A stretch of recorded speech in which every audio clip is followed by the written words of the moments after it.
Hello, I'm Sister Jo-Ann Iannotti from Wisdom House, and today I am happy to have with me Julia Cameron, novelist, poet, playwright, and the author of a number of books on the creative process. Over the years, Julia has helped thousands of people become unlock their creativity. Through her books she has done this, and she has also done it through her workshops. And we're fortunate this weekend to have Julia with us doing a workshop on the power of perseverance, which is the topic of her latest book, Finding Water.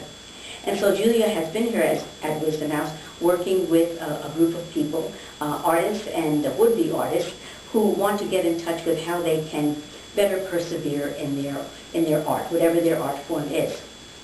Julia, as I was thinking about the number of people that you've helped, you often talk about ways in which people can become unblocked.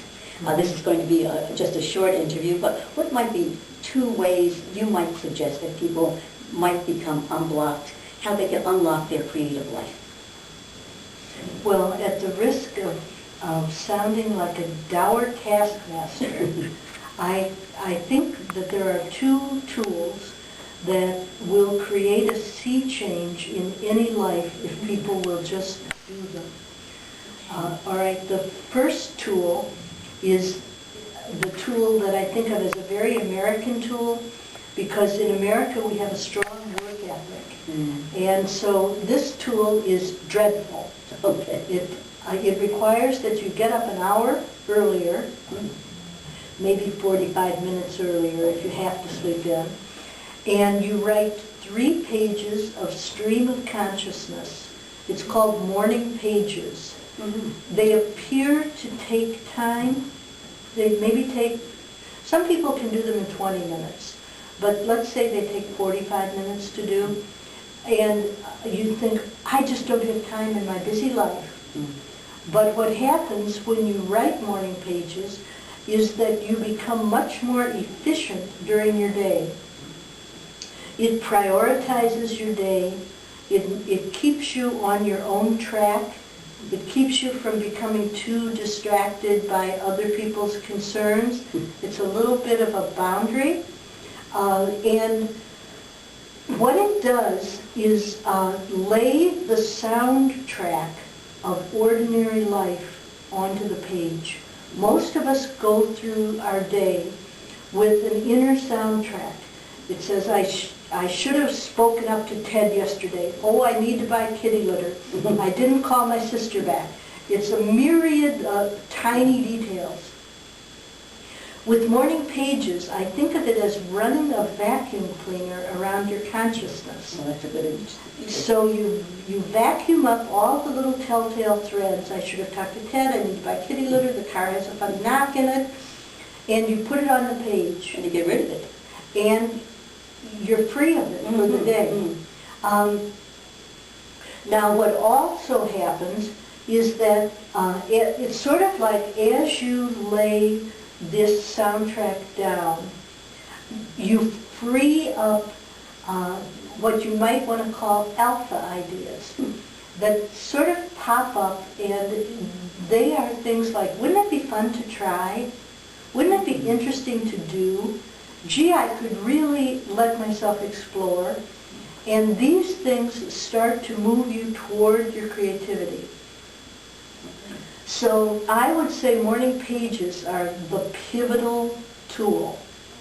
Now the second tool is one that people will resist. Morning pages are hard work, everybody will do them just fine. The second tool is called an artist date. And it's a once-a-week, festive, solo expedition to do something that sort of enchants or interests you. So I live in Manhattan. I might go to an Indian neighborhood and eat Indian food. I might go to the fabric district and hold up bolts of silk.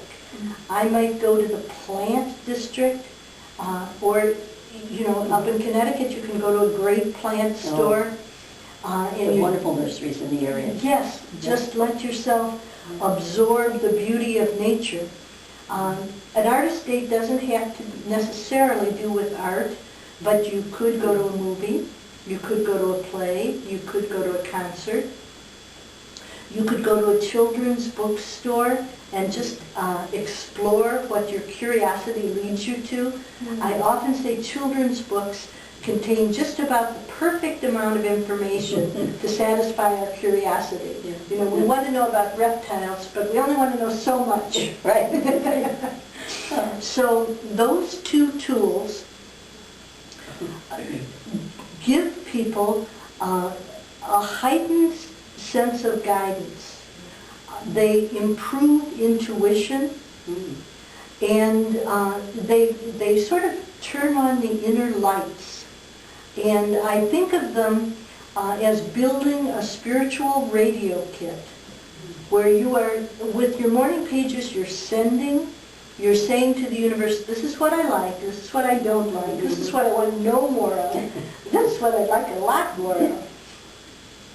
Then with your artist date, you're receiving. You go do something that's really self-nurturing, a good adventure, and you start to feel you're in an adventurous and expansive universe, and you begin to expand your own territory. That's interesting. As you're talking about both of them, each one in their own way. I was thinking of the word exercise. Stretches us. That's right. In the exercising of each one, and and then we become more of who we are. But maybe we wouldn't have realized it unless we would have taken that experience. Right. Well, this is the final question, and I don't know how you feel about it. For you as an artist, what has been the best advice someone ever gave you? Oh. All right. I know this is a comment, but it was from Arthur Kretschmer, who was the editor of Playboy magazine. Okay. And Arthur said to me, Julia, don't write for your common reader. Don't try and find the lowest common denominator. Don't write for your common reader, because you're never going to meet him. He said, write for your ideal reader. Write for the reader who's going to get every nuance that you write. Your every joke, your every jot and comma. And don't write down. And I think that was wonderful advice, to trust the adulthood of your readership, to really relate peer to peer.